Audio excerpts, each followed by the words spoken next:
Vamos analisar já a notícia desta noite com a Maria João Vilés e o Ricardo Costa, como sempre nossos convidados à terça-feira. Obrigada aos dois. Boa noite. Para comentar precisamente, Maria João, a admissão de Maria Lúcia Amaral, se cedeu à pressão ou se não tinha mesmo condições para continuar?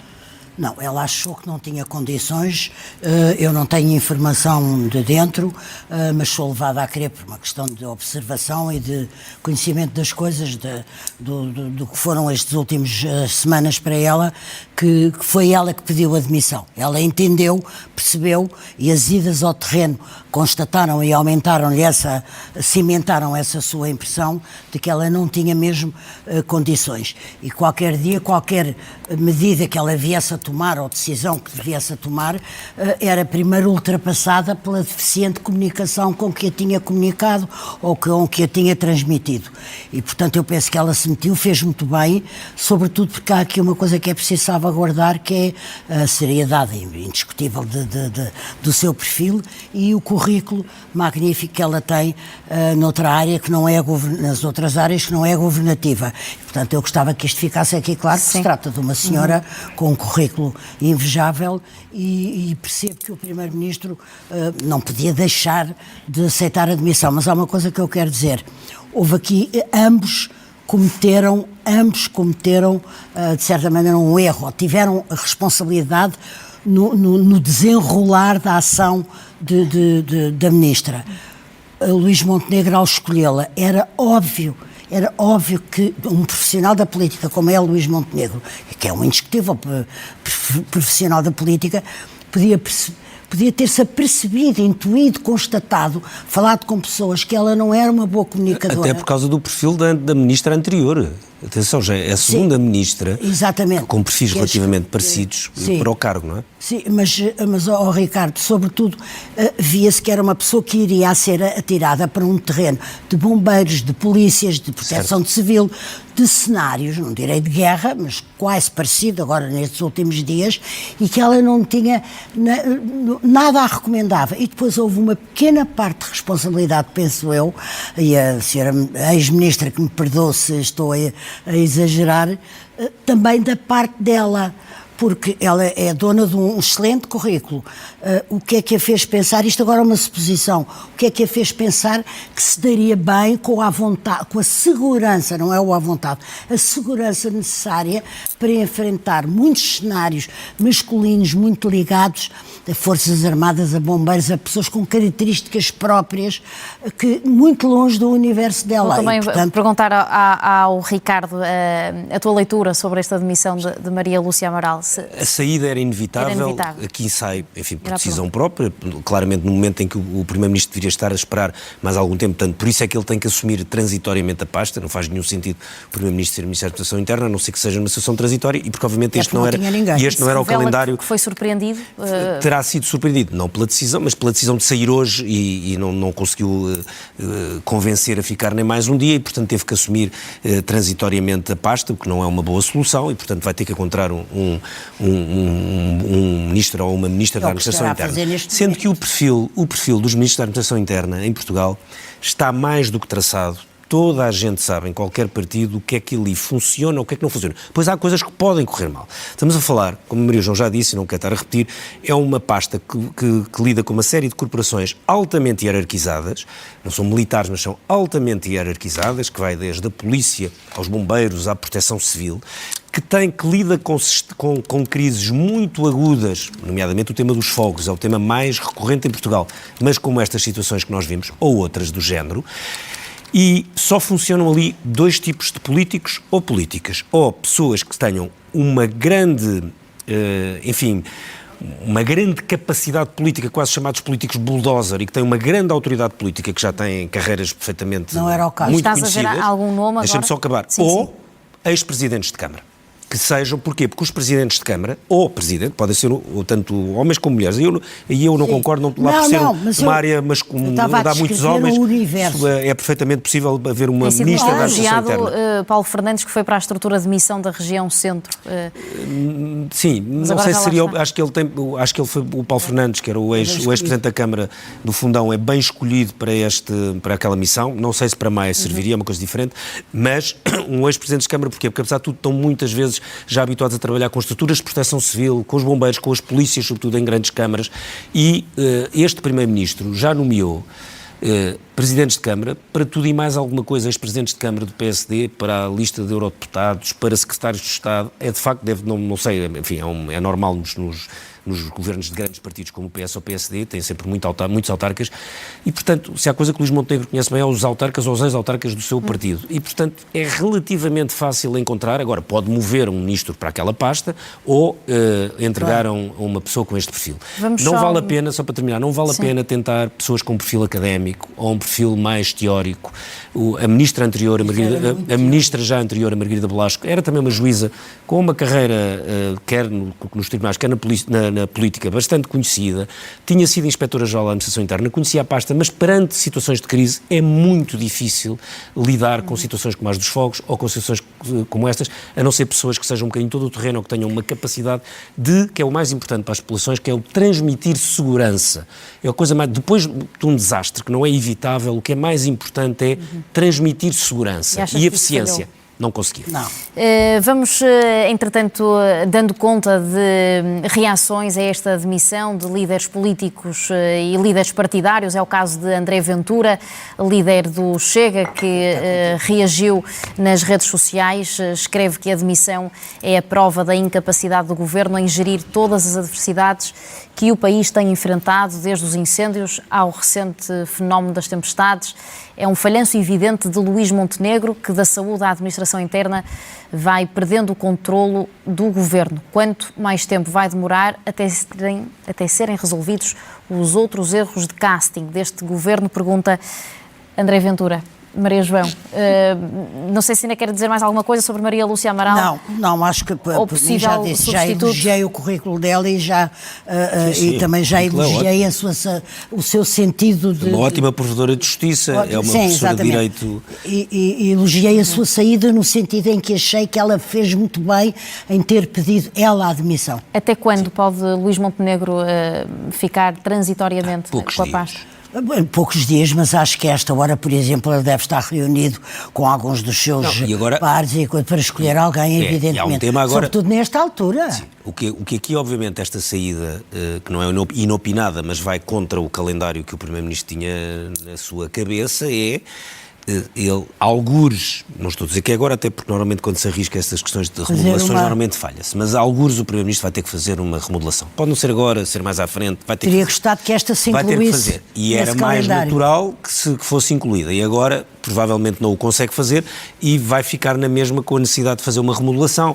Pode ser mais à frente, pode esperar mais uns meses, mas vai ter que fazer por uma questão muito simples, que é estas presidenciais, não é uma coisa tipo causa e consequência direta, não é isso, mas as presidenciais, apesar de tudo, são um ponto, fecharam um ciclo terrível no sentido de estar sempre de eleições, e um governo que tem 3 anos e meio pela frente, e que tem algumas fragilidades políticas dentro do seu núcleo, dentro do seu funcionamento, e esta crise mostrou isso, a crise, sobretudo a resposta à crise, não apenas da administração interna, atenção, não apenas, ainda hoje nós tivemos uma situação um bocadinho inusitada, que houve uma conferência de imprensa das Forças Armadas, dos 3 ramos das Forças Armadas, feita a pedido do Presidente da República, que é chefe supremo das Forças Armadas, que tiveram que vir dar explicações sobre como é que tinha sido a sua cadeia de comando e porque é que demoraram tanto tempo a chegar ao terreno. E não demoraram porque se recusaram a ir, demoraram porque a cadeia de comando nas Forças Armadas... também é uma atitude discutível da parte do Presidente da República. Não acho. O Presidente da República é chefe supremo das Forças Armadas. Lamento, não é uma coisa só não é a Rainha de Inglaterra, ele é chefe supremo das Forças Armadas. E se ele acha que as Forças Armadas têm que dar uma explicação, porque a sua imagem, a imagem das Forças Armadas, pode ter ficado... que é uma imagem das melhores imagens cá em Portugal, não é? Das instituições mais respeitadas em Portugal. E vemos, hoje estão cerca de 2.500 militares no terreno, e aliás, foram claros a dizer que só saíram do terreno quando lhes derem ordens, porque devem lá ficar a ajudar as populações. Exato, sabemos isso. Na verdade, nos primeiros dias, a cadeia de comando não foi eficiente, as ordens políticas, a decisão, não foi. Sim. E, portanto, o Primeiro-Ministro decidiu isto, o Primeiro-Ministro é o Presidente, e eu acho que aqui houve pouca leitura política de qual era a gravidade da situação, porque demoraram vários dias. Foram vários dias. Não sei se demoraram. O Secretário de Estado da Energia disse aqui no Expresso. Não, mas isso era a energia, são coisas diferentes. Não, mas o Secretário de Estado foi imediatamente para o terreno, não foi só... Ao ir tratar da energia, apercebeu-se que houve muita gente que foi para o terreno. Essa coisa de passaram muitos dias não é factual. Maria João, há um ponto assim. Repara uma coisa, eu outro dia estive a ler coisas que várias pessoas do PSD, entre as quais alguns que agora estão no governo, disseram quando aconteceu Pedrógão, é a papel químico. E, portanto, eu critiquei o que aconteceu em Pedrógão, eu critico aqui a mesma coisa. Bem. Repare, Maria João, e foi o texto que o Vítor Matos escreveu no Expresso a explicar todos os dias que demoraram até os militares, aquilo é tudo claro como água. Aquilo é uma estrutura. Não podem ir imediatamente. Não, por isso mesmo, tem que haver uma cadeia de comando clara. Claro, os militares não saem para a rua, isso é se houvesse uma intentona, não é? Só quando faziam marchas, e mesmo quando faziam marchas sobre Lisboa, era com algum general a dar ordens. E por falar em militares, alguma influência terá tido no texto de Henrique Gouveia Mel? Não. Isso não acho de todo. É uma coincidência espantosa, pode ter sido mais uma gota, não foi a gota d'água, mais uma gota num copo d'água que estava cheio. E parece-te impensável um convite a Henrique Gouveia Mel? Acho que não faz nenhum sentido. Não faz nenhum sentido que o convidem e não faz nenhum sentido que ele aceite. Que ele aceite, exatamente. Mas de onde é que nasceu essa ideia? E ele diz que está pronto para servir o país, mas que também não acredita que esse convite... Eu também estou, mas não quero... Mas estamos todos, nós estamos aqui a tentar servir a informação. Tendo em conta que o artigo delineava todo um plano... Não faz nenhum sentido nem para o próprio, nem para o Governo. Isso seria uma loucura completa para o Governo. Uma loucura Paremos completa. com as loucuras. Atenção, o Ministro da Administração Interna depois faz parte do Conselho de Ministros, faz parte de um governo, não fica lá numa missão, numa estrutura autónoma. E achas que é persona não grata? Não é uma questão de ser persona não grata. Atenção, o Almirante Gouveia Mel tem de facto uma experiência enorme e não é o tema da maior parte das pessoas que fala sempre da pandemia, não é o tema da pandemia. Foi uma pessoa muito importante em Pedrógão a seguir. É uma das pessoas que, aliás, é aí que começa a sua ligação. Não, ele tem essa capacidade. Isso, nenhuma dúvida sobre isso. Mas não faz nenhum sentido. Então, um governo que está numa situação política, agora, enfim, que é uma e vai buscar uma situação política, convém não confundir as coisas. Estável, no sentido em que tem todas as condições para governar, mas que tem um momento político para resolver, agora ia colocar uma pessoa como o Almirante Gouveia Mel dentro do governo, só para explodir daqui por 3 meses, não é? Não faz nenhum sentido. Isso era absurdo. Ainda fazer um rescaldo das presidenciais, Maria João Vilés, para saber o que é que acha sobre quem vai ser António José Seguro enquanto Presidente da República. Mas deixe-me, só depois tenho medo que a gente não tenha tempo, eu gostava só de dizer uma coisa sobre André Ventura, porque me pareceu constatar, de uma forma geral, na mídia, entre comentadores, artigos de fundo, artigos de opinião, etc., uma constatação taxativa de que André Ventura era um grande vencedor. Evidentemente que foi vencedor na medida em que passou à segunda volta, isso é indiscutível. Agora, se virmos o mapa de Portugal, na segunda volta, a votação de André Ventura, ele ganhou em pouquíssimos... 2 conselhos, Elvas e na Madeira. Portanto, onde é que eu quero sair? Com certeza que teve mais de 200 mil ou 300 mil votos naquela espécie de obsessivo afã de saber se tem mais um voto ou menos do que Luís Montenegro. Mas onde eu queria focar o meu ponto é que eu interrogo-me se não começará a esgotar-se o modelo único do discurso dele, que é acusação, demagogia, dissimulação, sempre do contra. A redação deste comunicado, agora que a Nelma leu, é uma acusação permanente. Não há outra coisa. Esse modelo vai levá-lo a Primeiro-Ministro? Eu interrogo-me. Vai ser tão forte? Eu acho que André Ventura foi claramente derrotado nas eleições de domingo, claramente derrotado, perdem praticamente todo o país, com exceção de 2 conselhos em 308, e perde largo. Mesmo em conselhos em que ele até ganhou em legislativas. Então o Sul, sim, o Algarve. Mas, atenção, há um ponto, há dois pontos que estão ligados. Ele teve agora 1.700.000 votos, 1.800.000, tem mas vindo atenção, a subir, já e sei. há menos gente a votar na imigração, portanto terá havido já pelo menos 1.800.000 pessoas que votaram nele em várias eleições. E isso é um valor muito importante. E depois há um ponto. O que é que joga contra ele? É se o calendário for cumprido. Ou seja, a coisa que mais já joga... sempre não tem eleições. Claro. Claro. Que tem beneficiado muito André Mas eu Ventura, estava a para além falar dos do méritos que discurso obviamente único, tem, do modelo certo, único. mas esse discurso único assentou bem num ciclo infernal de eleições. Onde é que tem mais dificuldade? Se não houver eleições à vista, esse discurso fica com mais dificuldade. Um pouco mais de substância, de critério. Mas, depois há um ponto que eu chamo sempre a atenção. Ninguém sabe, eu também não sei, como é que vai evoluir o sistema partidário português. Mas atenção, num sistema de alguma volatilidade e de crescimento de várias forças políticas, porque a IEL também pode crescer, ou não sei, com o tema do não sabemos. Portanto, nas últimas eleições teve 5%. Agora o seu ex-líder teve 900, essas coisas não são de 900.000 votos, as coisas não são diretas. Num cenário desses, aí pode-se ganhar eleições abaixo dos 30%. Atenção, pode-se, de repente, nós podemos chegar a um cenário em que o partido mais votado tem menos de 30%. O que é, por isso é que eu digo que o tema não está em André Ventura, está ao contrário, está o que nós estávamos a falar antes. O que é que o Governo tem que fazer, se quiser, tem que aumentar a sua base de apoio dos 31%, 32% para os 35% ou 36%. Mas isso é que tem que o conseguir, tem que o conseguir. Isso é que é porque senão, se por alguma razão cai mais um bocado e aí ele cresce e o PS cresce, eu não sei o quê, está certo. Isso pode acontecer. Mas não tínhamos chegado ao Governo. É que isso pode acontecer. Não tínhamos chegado ao Governo. Eu estava a falar da minha perplexidade de uma forma geral, a plateia mediática aplaudiu André Ventura e conseguiu isto e conseguiu aquilo e cresceu e não se iludam, não se disfarcem, ele cresceu, ele venceu, não aconteceu nada disso. Agora, se formos ao Governo, também devo dizer que daqui a pouco tem um quarto de hora para mostrar o que vale, se vale. Desde um governo muito mais forte, até mais autoridade política, até melhores generais para acompanharem Luís Montenegro, até mais arrojo em não confundir permanentemente medidas com reformas. Já sei que ele está cercado por um PS e pelo Chega, mas um governo vê-se também na dificuldade. E é preciso dizer que, de uma forma geral, eu acho que não tenho uma dúvida que ainda ganharia hoje eleições se fossem amanhã, mas tem havido uma certa desilusão com o alcance da parte do empresariado, da parte de várias associações, da parte do que era preciso fazer e não está feito, etc. E, portanto, ele tem que estar consciente que há uma desilusão. Que não está a navegar num mar de rosas. Há uma desilusão ou a sombra de uma desilusão. E depois há outra coisa que não pode ser confundida com... Já lhe perguntei sobre António José Seguro há 10 minutos e não respondeu, Maria João. Fez muito bem em ser tão disciplinada. António José Seguro, eu continuo a achar, talvez erro meu, que eu não estou ainda muito esclarecida.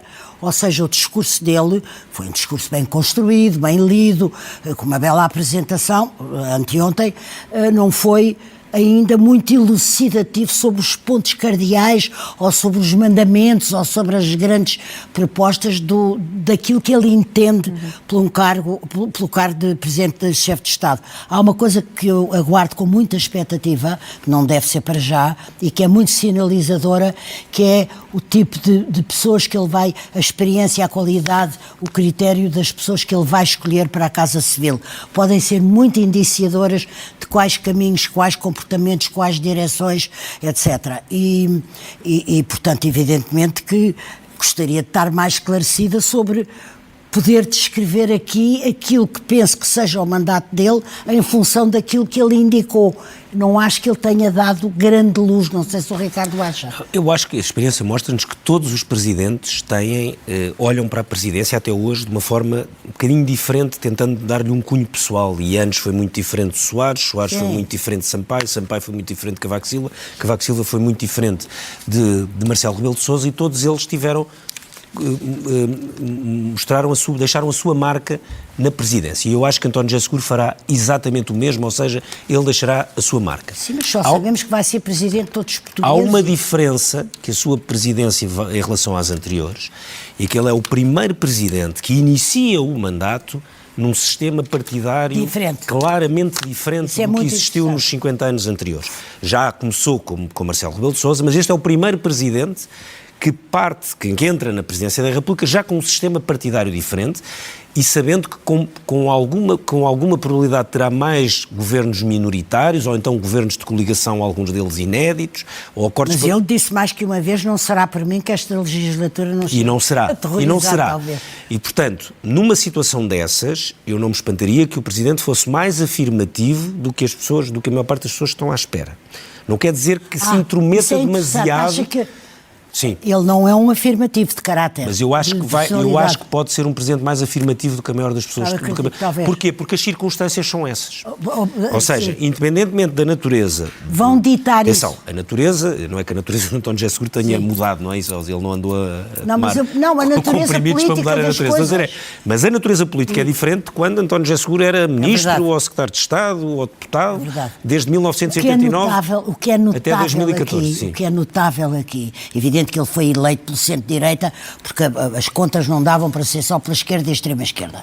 Mas isso agora é secundário para mim. Eu só queria dizer o seguinte, há aqui qualquer coisa de absolutamente de uma empreitada quase formidável, de uma pessoa que começou, para a qual a gente olhava... Tem uma legitimidade brutal, a legitimidade dele. O facto de ele ser o político mais votado sempre não é um pormenor, atenção. Não é só o número de votos.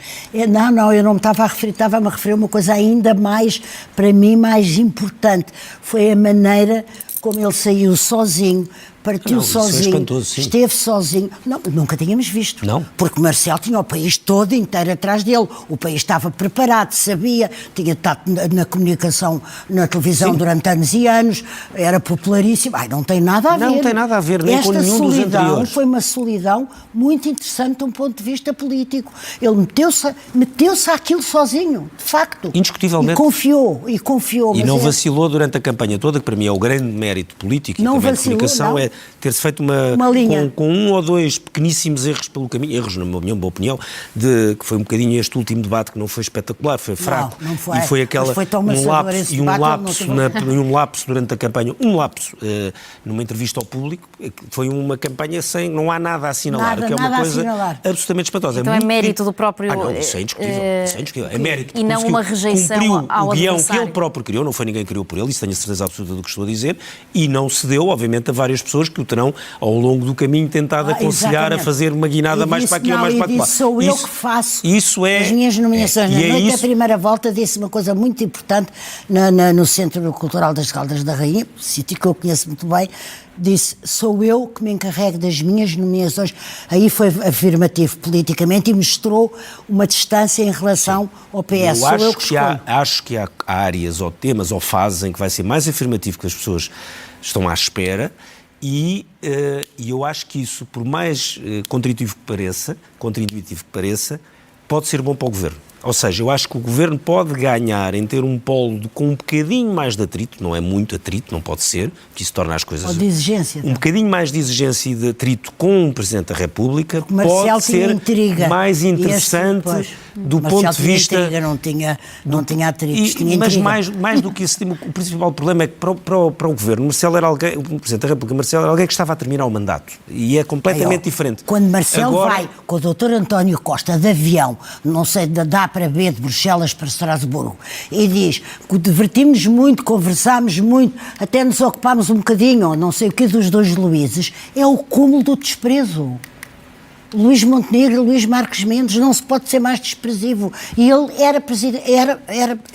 Não, é presidente da República, claro, por amor de Deus, com certeza, com todo o respeito. Agora, não posso impedir-me, Como? Acho que não é desprezo, é um estilo. Então, é um vem estilo. cá para fora para partilhar com o país. Se divertiram muito os dois, podem-se ter divertido. O país não tem que saber tudo da vida de Marcelo. Mas eu não estou só a dizer que é um estilo. Nem sobretudo que ele não gosta nada de Luís Montenegro e que não se importou para nada que Marques Mendes perdesse. Por amor de Deus, há uma questão de decência. Como é que acha que vai ser a relação de Luís Montenegro com o António José Seguro, Maria João? Eu acho que o Luís Montenegro vai, acima de tudo, tentar ser hábil na condução da sua própria ação, na sua própria relação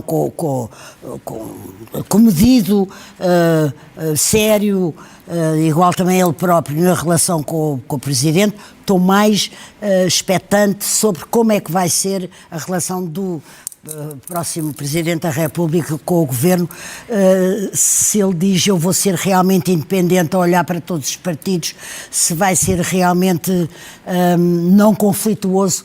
Não, embora eu perceba o que é que o Ricardo diz e estou absolutamente de acordo, que só faz bem ao Governo um bocadinho de exigência ali e de vigilância. Pode ser bom do ponto de vista político para o Governo. Ou seja, exatamente. Aumenta a exigência. O Parlamento já tem uma frente muito exigente, o Governo já tem uma frente exigente no Parlamento, porque tem que fazer negociações complexas. Sim, e tem que tomar opções de se vira mais para um lado ou mais para o outro. Não pode ter duas frentes. E não estava muito preocupado em... Não, eu acho que se tiver também uma preocupação com Belém maior, acho que pode ser bom do ponto de vista de exigência. Agora, também temos que falar, saber qual é a relação, o que é que o PS vai exigir ou pedir ou fazer ver ou sublinhar. Acho que o tema não vai estar aí.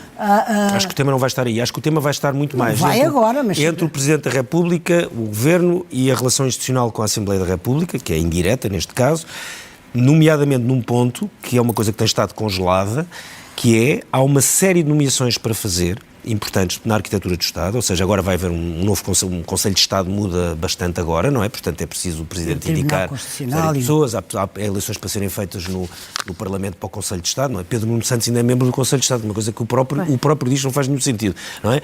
Há lugares vagos no Tribunal Constitucional, que é uma coisa só completamente absurda, estão lugares vagos há vários meses, de juízes do Tribunal Constitucional que se demitiram, porque já deviam ter sido substituídos há muito tempo, há cargos para organismos ligados aos serviços secretos, há chefias militares para nomear já a seguir à posse do Presidente da República.